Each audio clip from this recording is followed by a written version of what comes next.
Welcome to the NHERI SimCenter's Live Expert Tips. In this session, we introduce you to Bayesian model class selection. Our expert today is Dr. Aakash Bangalore Satish. He is a researcher at UC Berkeley and works as a software developer at the NHERI SimCenter, specializing in uncertainty quantification and Bayesian inference. His work at the SimCenter has focused on the implementation of features for Bayesian model calibration and Bayesian model class selection. Aakash's current research interests are in the application of hierarchical Bayesian modeling for uncertainty quantification and in leveraging surrogate models for efficient approximation and updating of expensive computational models. Aakash, thank you for being here. Thank you so much, Matt. Welcome everyone to this presentation. Thank you all for being here. So today I'm going to briefly discuss the Bayesian approach to model class selection, and I'll walk through a demo using a couple of examples about how you can perform Bayesian model class selection using the SimCenter's quoFEM tool. So let's dive right in. So what is Bayesian model class selection? So this is the gist of what Bayesian model class selection is all about. There is a lot to unpack here. We'll do this gradually or later on. But so these are the ingredients of Bayesian model class selection. So we are given a set of model classes. So I'll explain what do we mean by model classes. And a prior probability is assigned already to each of the model classes in the set, and a prior probability distribution is already assigned over the set of models in each model class, and a probability model has been chosen for the prediction error from each model, and we have data from a system that we want to model. So these are the ingredients that we have before we begin doing model class selection in the Bayesian way. And once we have all of these ingredients, so Bayesian model class selection, of course, it's based on Bayes' rule. And what we do is we update the probability distribution over the set of models in each model class. And we also update the probability of each model class itself. So these are the two final results that you will get by doing Bayesian model class selection, provided you have all of these ingredients that I listed above. So I will be using these notations later on in the slides, but I'll just give we'll deal with the notations when we get to the slide on Bayes' rule. So since there is a lot to unpack here, let's start by looking at an example. So I want to make this concrete. So consider that we have a two-story structure that we wish to develop a finite element model for. But in this case, let's say we already have a finite element model of the structure. So this is just the setting. In this case, we already have a finite element model that represents the structure. It is an idealization of this two-story structure as a shear building. And this shear, given all of the parameters of the structure, we can calculate what are the story stiffnesses that need to be assigned in this finite element model of the structure. So if we already know this information, then we can do modal analysis, and we will get the resulting vibration mode shapes and the frequencies of and the natural frequencies of vibration for this finite element model of the structure. So if we already know the story stiffnesses, the true values of these story stiffnesses, since we are just generating some data here, with these results, when we do the vibration modal analysis, so these are the first and the second natural frequencies and the mode shapes, so the eigenvalues and the eigenvectors. So once we have this data, then we add some noise, which is to the measurements of the eigenvalue and the eigenvector from the first mode, and we simulate 5 data sets of measured measured model properties of a structure. Okay, so we did all of this just to get to this point where we now have some data of the system that we want to model. Okay, so just to generate this data, so we simulated some data in this case. Now our objective is to develop an appropriate finite element model given this data set. So we forget that we actually generated this data from a finite element model. We consider that all we have is this data, and our objective is now to come up with a finite element model that is appropriate to represent this system with the properties that we have. So this is the data from the system D, so one of the ingredients in the Bayesian model class selection. Now we consider a set of 2 model classes in this analysis. So we think that each of these model classes are a plausible representation of the system under study of that structure. So I'll explain what these model classes are. So in the model class 1, we consider that there is only one unknown parameter, which is the story stiffness. And in this case, both of the story stiffnesses are assigned the same value, which is equal to the value of the unknown parameter of that model. But in the other case, so this is a different model class. Here, we consider that there are 2 parameters, the 2 story stiffnesses of the structure as being unknown. And we also assign some prior probabilities to both of these model classes. So we think that each of these model classes are equally plausible representations of the behavior of the system. So in this problem, so we have the data, we have 2 model classes. And what do I mean by a model class? So a model class is a parameterized deterministic mapping between the inputs and the outputs, or it is a parametric, it is a deterministic computational code that provides us some a deterministic value of the output. In this case, by setting any value of θ1 to a story stiffness, this model generates a deterministic output value. The outputs that we're interested in are the first, the eigenvalue corresponding to the first mode, and the second component of the first mode shape. So that's the mode shape value corresponding to P12. So these are the 2 output quantities that we're interested in.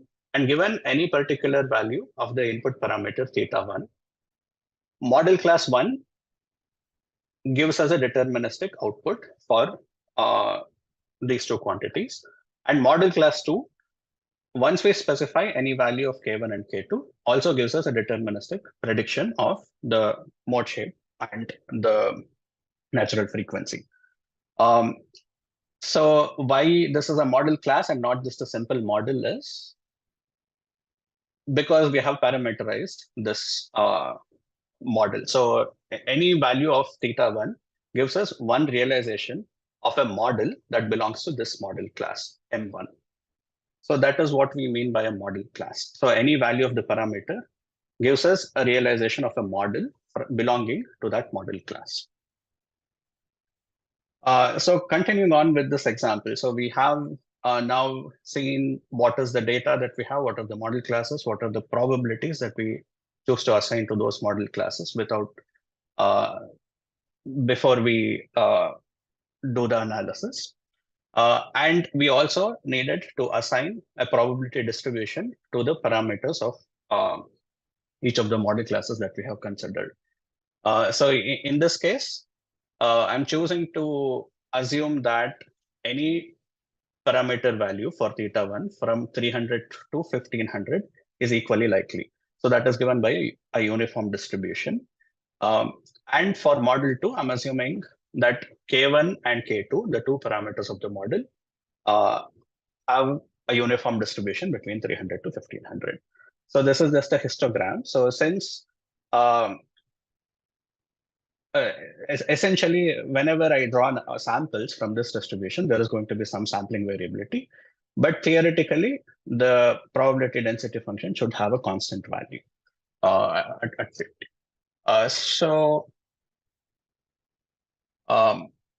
In this case, I'm just showing a random sample drawn from the model parameters, from the parameters of model class 2. Now, each point here, each dot corresponds to one realization of the structure, one model, and we can make predictions of the output quantities for each dot corresponding to the input. So those predictions are shown in red dots here on the right-hand side. So I'm only looking at the model class 2, and I've drawn 2000 random samples of the parameters of model class 2. Each of those corresponds to one model, and each of those models gives us one prediction of, so on the y-axis, I'm showing the eigenfrequency, the eigenvalue, and on the x-axis, I'm showing the eigenvalue, and on the y-axis, I'm showing the second component of the first mode shape. So these are the predictions that we are getting right now from the model class. And on this figure, I've also shown in these black dots the data that we generated. So we can see that the predictions don't match with what is observed in the data.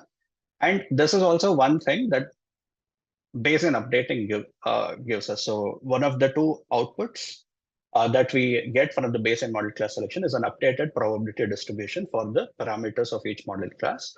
So that is what I've shown in these two plots below. So we started off with a prior probability distribution, which I denoted here, which is uniform for K1 and K2. But after we do the Bayesian updating, we end up getting a probability distribution that makes predictions from the model match more closely with the data. So barely visible here is these black dots, which are the 5 data points that we generated.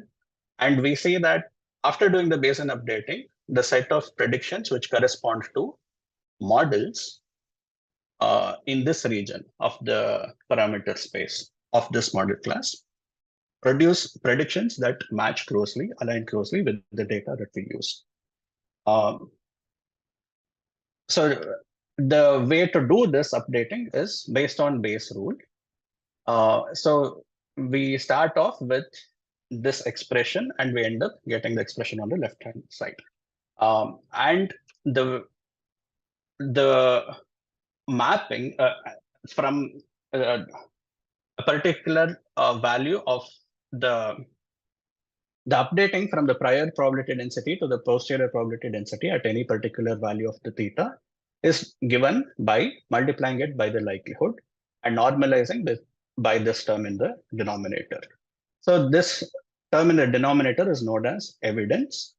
And the way to get the evidence is by integrating the likelihood over the entire parameter space corresponding to the defined by the prior probability density assigned to that model class. So this is Bayes rule for updating the parameters of a particular model class. Now, in order to also do model class selection, we need to also update the probabilities that we assigned to the model classes themselves. And the way to do that is through computing the likelihood for the model class and then doing Bayesian updating. So this second step of the Bayes rule is for updating the probabilities assigned to model classes themselves. So we start off with a prior probability assigned to every model in this every model class in the set of model classes that we consider. And then we use the likelihood of the model class to we multiply the likelihood of the model class with the prior probability of each model class to get the updated or the posterior model probability for each model class. And in order to compute this likelihood, this is coming from the first step of the Bayes rule, which is nothing but the evidence of the model class. So now that we have defined a prior probability density for the parameters of the model and a prior probability value for each model class. And we now need to know how we define the probability of the data given a particular model. So this is what is known as the likelihood function. I'll explain. So quoFEM does this automatically for you. And when I do the demo, I'll explain what is the likelihood model. Essentially, the likelihood model that we assume is that every data point, so the predictions, the prediction error between the model, between what the model says and what is measured in the data is assumed to have a normal distribution with zero mean and a given variance and an unknown given variance. So that is the model that for the likelihood that quoFEM automatically assumes when we do Bayesian updating using quoFEM. So you need to define only the prior model probabilities and the prior probability densities for each model class that you define. And you will be able to get the updated posterior model probabilities after computing the evidence. Now, this is a very challenging task because computing the evidence requires integrating the likelihood function over the entire parameter space. So computing this integral is very challenging. It is very difficult. On top of that, evaluating the likelihood requires the computational model to be run at that particular parameter value. So this needs to be repeated several thousands of times in order to get a good estimate of the evidence. If the model that we are using is computationally expensive, then evaluating the likelihood function becomes a very challenging task as well. So even though it is very easy to state the base rule for parameter updating as well as for model probability updating, the challenge comes in actually calculating the evidence for the model. So we deal with the challenge of high computational cost by using a surrogate model of the expensive model. So once we train a surrogate model for the expensive model, we can then approximate the response of the expensive model using the surrogate model. That enables us to overcome one of the challenges associated with the high computational cost. And this is one way. This is of dealing with one of the challenges in order to make Bayesian updating feasible. So if you have a very complex model which is expensive to evaluate, then it will be challenging to do Bayesian updating of the model as well as to do model class selection. So this is one of the limitations. Another challenge is computing the evidence, as I mentioned. But the algorithm that we have implemented within the SimCenter tool has a way of actually estimating the evidence when we do the updating of the parameters of the model itself. So as a result of this, when we run the algorithm, we are able to calibrate each of the models that we consider, each of the models in each of the model classes that we consider, as well as update the probabilities assigned to each of those models. So you'll get both of these in one shot if you use the implementation of the algorithm called TM-CMC, which quoFEM provides to you. So that is the way that we deal with some of the challenges and limitations in Bayes rule.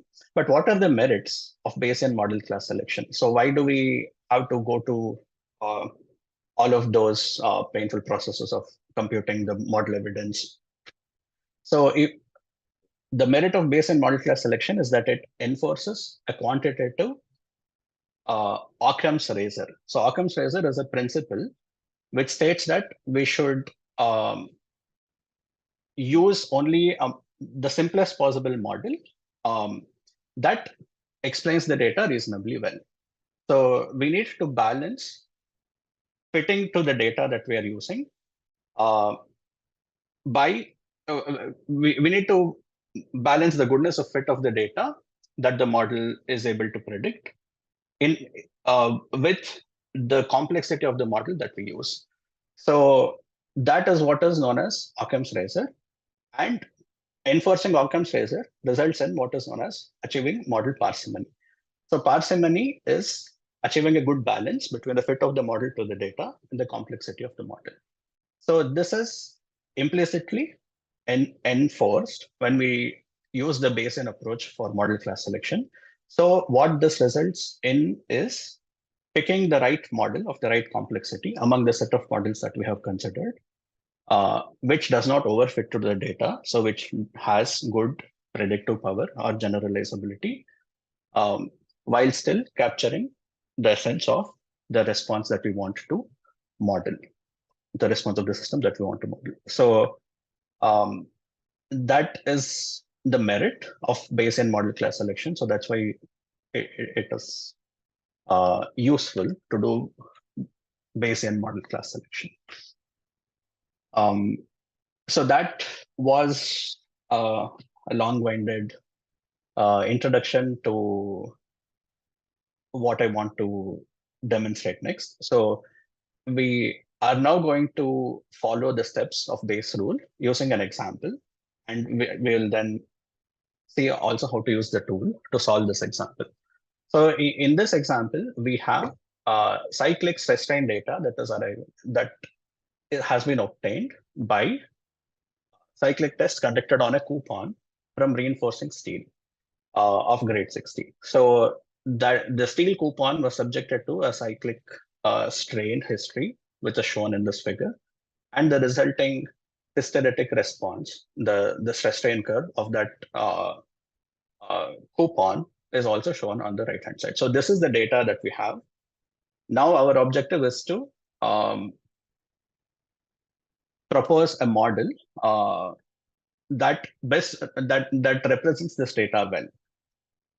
So in order to do that, we will consider two model classes in this problem. So the model class 1 is, again, it is a model in OpenSeas for the steel material, which is known as the steel 01 material model. So it is essentially a bilinear material model, which also has parameters that represent hardening. So this model class has 5 parameters in this example, so which represents the Young's modulus, the yield strength, the ratio of the hardening modulus to the Young's modulus, and A1 and A3 are parameters that control the amount of hardening of the material. And the other model class that we consider is the steel 02 material model, which is also very widely used.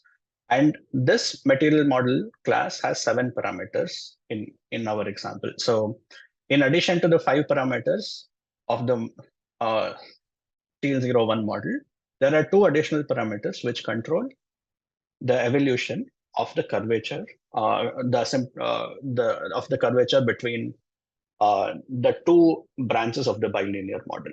So in addition to, so if you see the predictions from steel 01, they have a kink here. So it's a bilinear model, whereas there is a smooth transition between those 2 linear branches of the hysteretic curve in the steel 02 material model.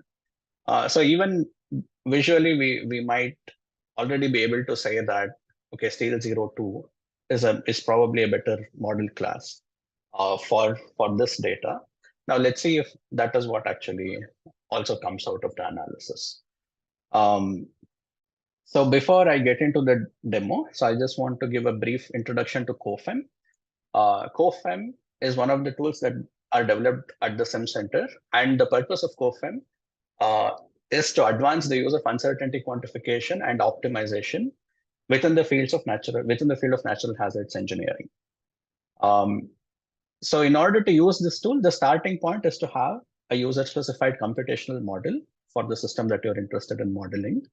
So in this example, we have these two model classes. So steel01 is one of the models that we consider, and steel02 is the other one. So we have these multiple models that we wish to wish to employ in Bayesian model class selection. So we need to have the model first in order to use quoFEM. And then once you have such a computational model, if you want to perform probabilistic analysis using that model, you can use quoFEM to do so. For example, if the input parameters of that model are uncertain, then you can use quoFEM to compute what is the resulting uncertainty in the output of the model. So you can use quoFEM either to do forward uncertainty propagation type of analysis, or you can also use quoFEM to solve inverse problems, which is what we will be doing today. So in addition to use quoFEM for solving inverse problems, in addition to the model, you also need to have the data. And we will see through the example how we set up quoFEM to solve inverse problems when we have data. And for this example, we are going to use quoFEM version 3.5.0. And the input files that are needed, so the data and the model files can be found in the SimCenter forum. So the SimCenter, and in the SimCenter forum, we have a post which is under the uncertainty quantification quoFEM topic, which is called share quoFEM examples. So under this, you will find the models that I'm going to use in today's demonstration. So essentially, in that folder, these are the files that you will find. So there are two tickle scripts here which define the OpenSea's material model for the two model classes that we're employing in our study. In addition to that, these two files define the strain and the stresses that are part of the data that we are using in our analysis. So the two files, steel01 contains these 5 parameters, as I mentioned, and we are using the steel01 uniaxial material model. And the other model has 7 parameters, and we are using the steel02 material model. So this file contains the strain values, and the cal data CSV file contains the stress values. So I'll switch screens and I'll start. I'll give an overview of how to use quoFEM.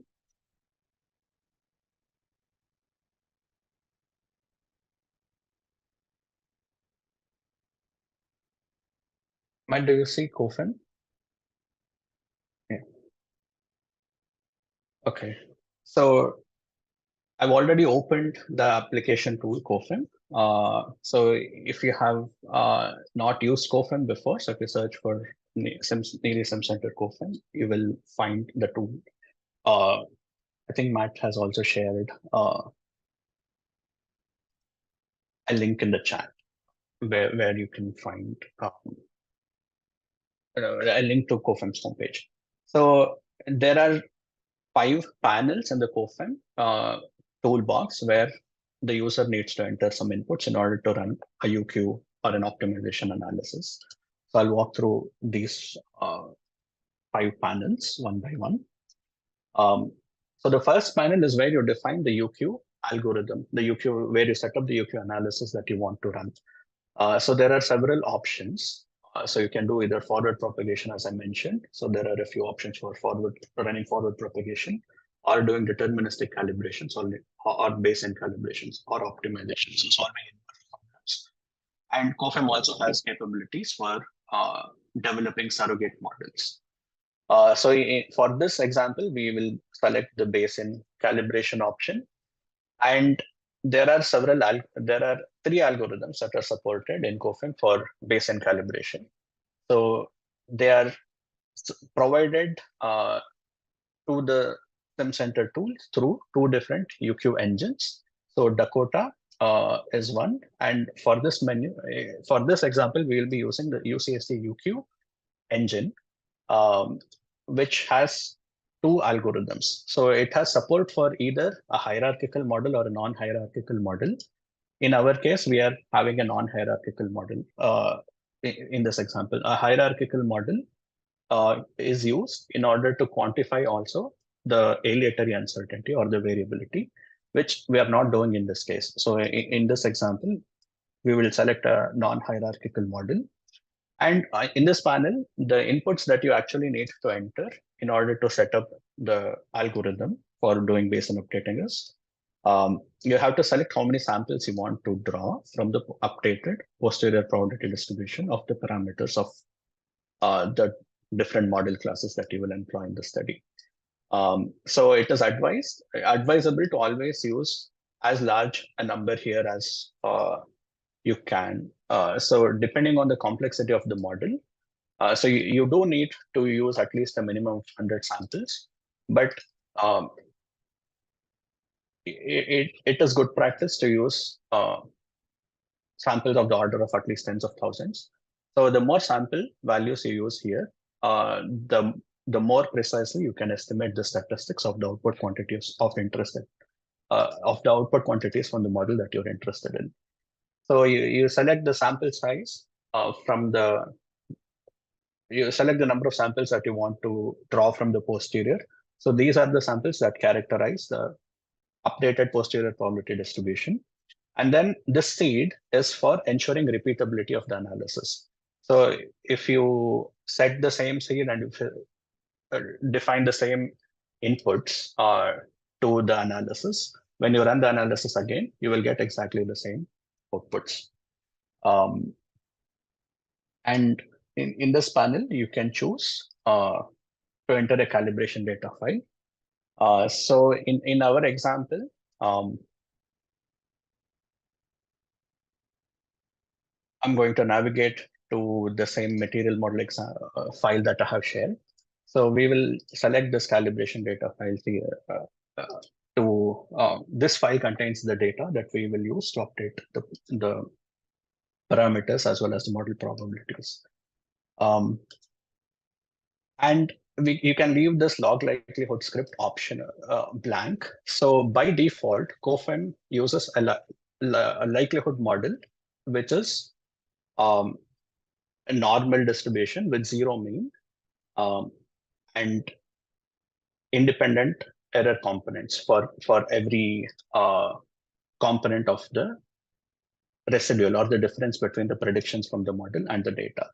So this is the likelihood model that is used by default. And this also corresponds to the likelihood model, which is the maximum entropy model. So this is typically a good choice. So you don't need to specify a different likelihood model. So you can leave this optional field blank. But if you are really interested in selecting a different likelihood model than the default model that we allow, you can do so by providing a function in a Python script that contains the log likelihood value. And you will find documentation of all of these features in the documentation manual for quoFEM. So there is a help menu which contains a link which will take you to our documentation page for quoFEM from the tool. Or you can also find the documentation pages on our SimCenter website. So once these are the inputs that need to be defined in the UQ panel. And in order to perform model class selection in the FEM panel, you will select the multi-model option that brings up this screen where you have the capability of adding as many models as you want to the analysis. So in this case, I'm going to use two models. And this is where define the prior probabilities of the different model classes. So the belief, the probability here represents the belief you have that this model class is the most plausible model class for the data that you want to model. So if in the absence of any more information, a good choice is to assign equal probabilities to each model. So you can assign any equal number in both of the tabs where you define the different models.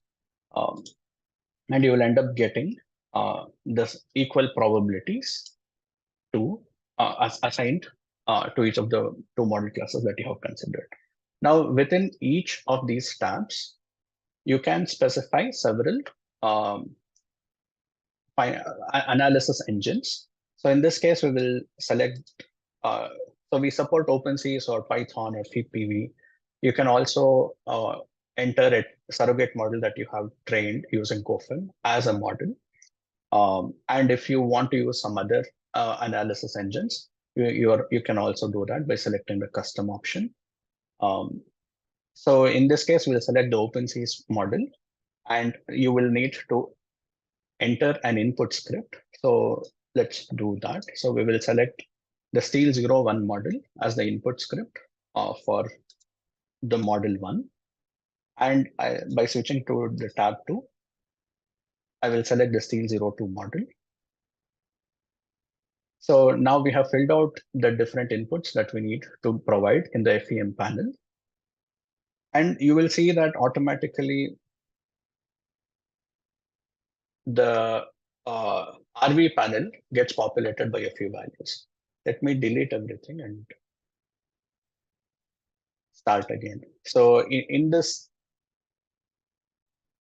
when you select any of these model files in the FEM panel, so if you have already used the special keyword known as pset, which I showed in one of the slides before, when you define the parameters of your model in the Tickle script, and when you select such a model in the FEM panel, automatically those parameters get loaded in the RV panel. And by default, they are all assigned a normal distribution. So moving on to the RV panel, this is where we actually specify the prior probability distribution for the parameters of the model. In this case, I want to select a uniform distribution. So you will give each of the parameters of your model a unique name, and you can select the probability distribution from this drop-down menu. These are the different probability models that we support. So you can select a probability distribution, and you will need to enter the corresponding parameters of that distribution within this box. And by clicking the Show PDF button, you will see the probability density function that you entered for that model. So by doing this one by one, you can enter the different parameters, and the distribution assigned to each of those parameters. So doing this manually is one way. There is also another option which lets you import the random variables that have been defined in any other JSON file. So you might have set up the random variable panel once. So if you have done that, so you can click the import button, which takes you to this dialog where you select a JSON file, which contains the random variables that have been defined previously in an analysis. And those values get automatically loaded into the RV panel. So this is another way of loading the random variables into quoFEM. And once you do this, you can also click on the export button here, which lets you save the random variables that you have entered in the panel. So if you're doing this for the first time, so you can click the export button after you have entered the random variables in this panel, and you can save it in the location of your choice. And it will create a JSON file with all of this information that you have entered already. So you can then use the same file to load all of this information back into the panel. So that makes this process a little bit more convenient for you. Now moving on to the fourth panel in the quoFEM window. So this is known as the EDP panel, where you define the outputs from your model. So in this case, we are interested in the stress, the cyclic stress that is predicted when each of those computational models are subjected to the input strain time history, and that the data set that we had a length of 342. So there were 342 stress components. Now, when you are using quoFEM for doing calibration, so in the UQ panel, you will enter the calibration data file. The EDP panel, the length of all of the variables that you define, all of the quantities of interest that you define in the EDP panel, the sum of the lengths of all of them should equal the length of the calibration data that you have provided in the data file. So that is, since you know how many components are there in the data, so you can set up the EDP panel accordingly. And the results panel will be blank before you run the analysis. So once the analysis is completed, all the results will be displayed here. So in the file that I have shared with you, I also want to demonstrate another way of defining all of these inputs, which is if you have already done this once, so you can save all the inputs that you have entered in the panel into a JSON file. And you can again just load the values back by going to the file menu. You have the option of opening a JSON file. So since I did not enter all of the information in all of the panels, let me go to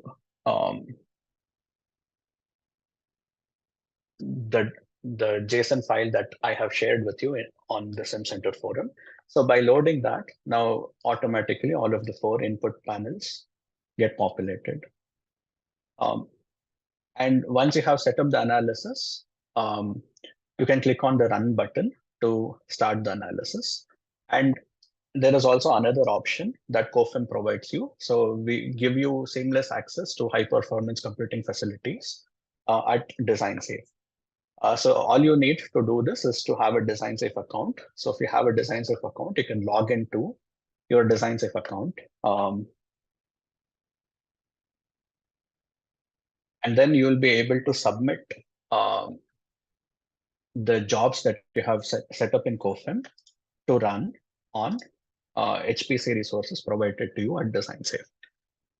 So you would give this job a number. So I'll say Bayesian.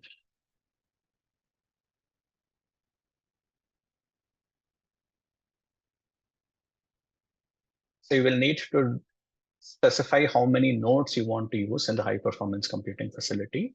So each of these nodes will have many ports. So you'll find some hints when you hover on it. And on DesignSafe, the maximum number of processors per node is 56.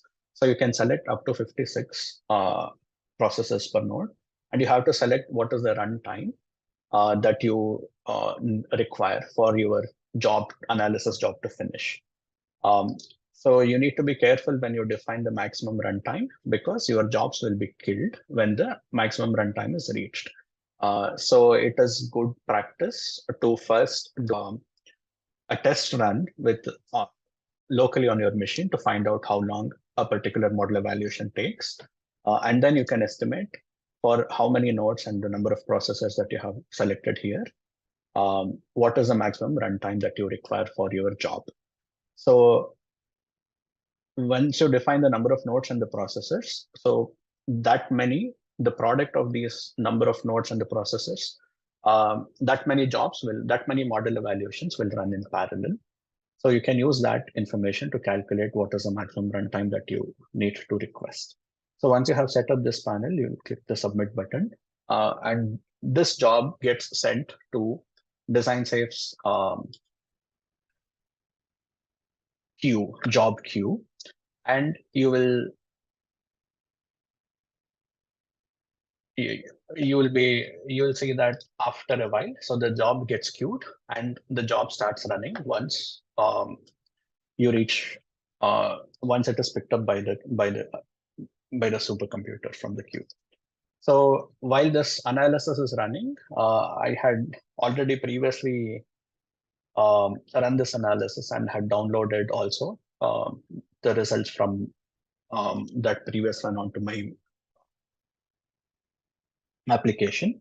So I'll just show you how the results panel will look like. So for this example, we had two model classes. So once you click on get from design safe and you select the job and you retrieve the data, so the results panel will be brought up, and this is the first page you will see. So you'll see a summary panel which contains some summary statistics for the parameters of the problem. So in our case, we defined 5 parameters in model 1. So the first 5 parameters belong to model 1, and then the next 7 parameters belong to model 2. And after that, this is a variable which indicates what model number is being used. So if you click on the data values panel, you will see a set of sample values from the posterior probability distribution. So here there is this multi-model FEM column. So if you click on that, it will either show 1 or 2 corresponding to the model 1 or model 2. So we had selected, I had set up the run to get 2000 sample values from the posterior for each of the models. So the first 2000 values in this column correspond to the parameters FY1. So that belongs to model class 1. And this is the parameters of model class 2. So you'll see that the parameter value, so this was the range of the priors that I had defined in the RV panel. So you'll see that the posterior is much narrower. So the model has been calibrated to match the data better. And the first 5 columns contain the samples of the parameters of model 1, and the next 7 contain the parameters of model 2. So you can visualize, you can get scatter plots of the parameters of the model in quoFEM. You can also so quoFEM gives you some rudimentary visualization capabilities, but you can also save the table to a different tabular format. So it is essentially ASCII text format, and you can then load the saved table in any visualization software of your choice to do more sophisticated sort of visualization. So that was what I wanted to demonstrate using quoFEM. So I'll just show some results of the analysis and some interesting features that we can see here. So in the demo, I showed the results panel. So in the results panel, when you run the job locally, so there are 3 panels that are sometimes produced. So there is a second panel called log. So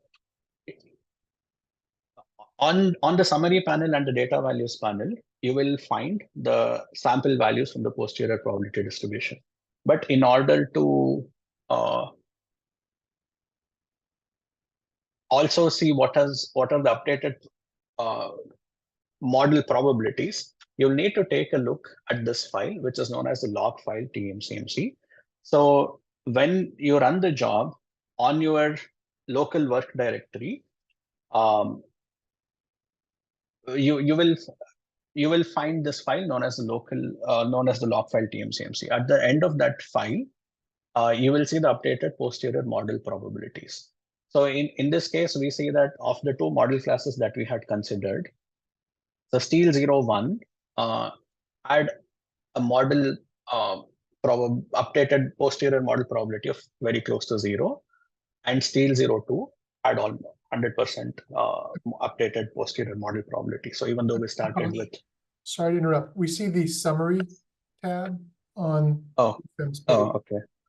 Okay. It wasn't clear where the log file came from. Oh, okay. I was sharing the wrong screen.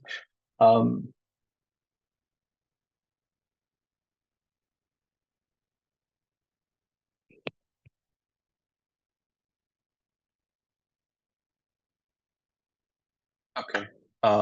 So I just wanted to bring up the quoFEM preferences panel to show where the local jobs directory lies and where the remote jobs directory lies. So if you run a job locally on your machine, so if you navigate, the jobs are run in this location.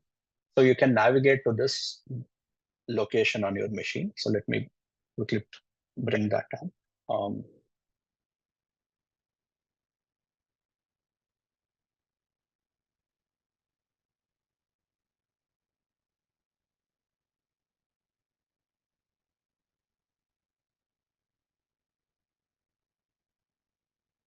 So in the local web directory, you'll find a directory known as temp.simcenter. And in that directory, you'll find this file called log file tmcmc.txt. And if you click on that file, you will find a log of the analysis. And at the end of that file, you'll find what are the updated or the posterior model probabilities that were calculated. So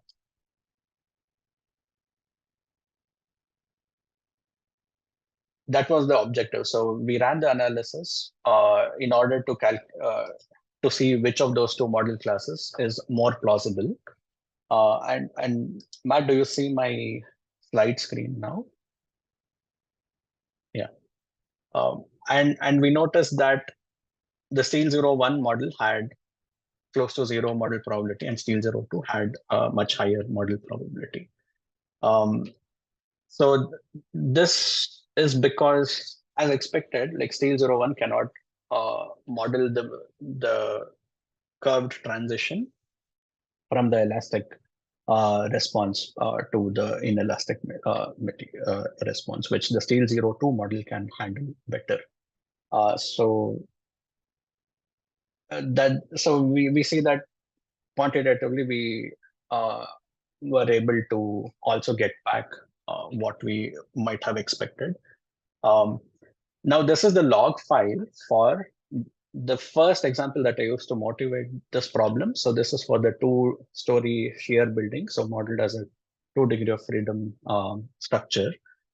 So in that case, we saw that I generated the data with a model where both of the story stiffnesses had the same value.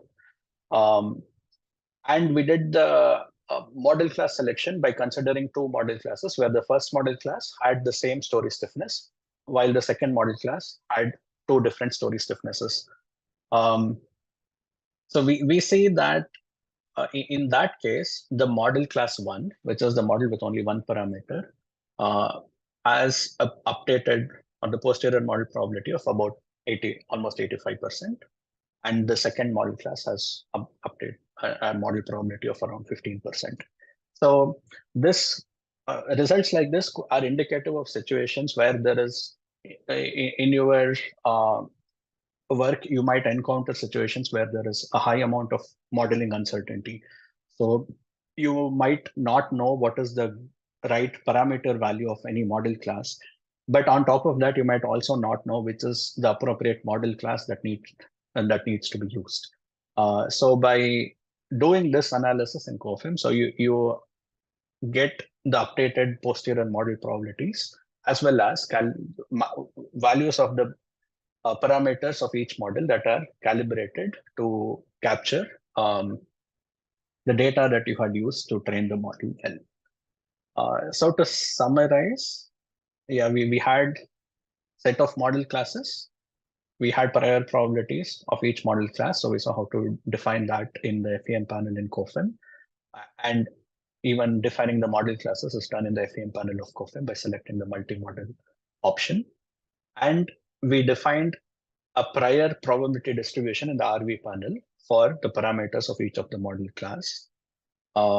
And this probability model for the prediction error for each model is coming by default from quoFEM. So we did not need to specify a log likelihood model.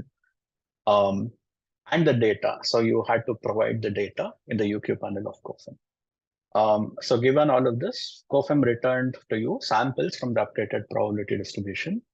And also you get the updated probability of each model class that was considered in the analysis. So that is an end of my demonstration and presentation.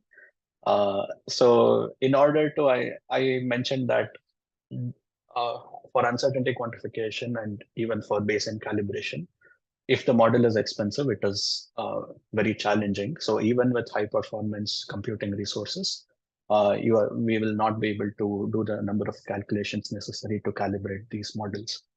So to mitigate such situations and to enable calibration of high fidelity models, we are going to add this new feature, which is surrogate-aided Bayesian updating. That will come in towards the end of this 2024. And Matt already gave you these links to the SimCenter website. So you can, this is where you'll find all of the information to download the tool, or you can reach us through the SimCenter forum. And one thing I wanted to highlight is there are UQ office hours that are held every Friday, usually at noon. So if you have any questions that you have for us about how to use any of the UQ features in our tools, so you are welcome to register to the UQ office hour and attend the meetings, and you can interact with us, and we can help answer any questions if we can. And these are the upcoming live expert tip sessions in the series of presentations that are oncoming. So that brings me to the end. Thank you. And if you have any questions for me, please, I'll be happy to answer.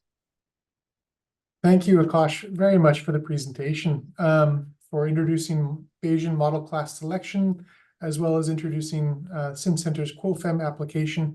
We're at the end of our hour, and so I'm going to ask attendees who are here live to join you at office hours, which will be happening momentarily, to ask any follow-up questions on the presentations there.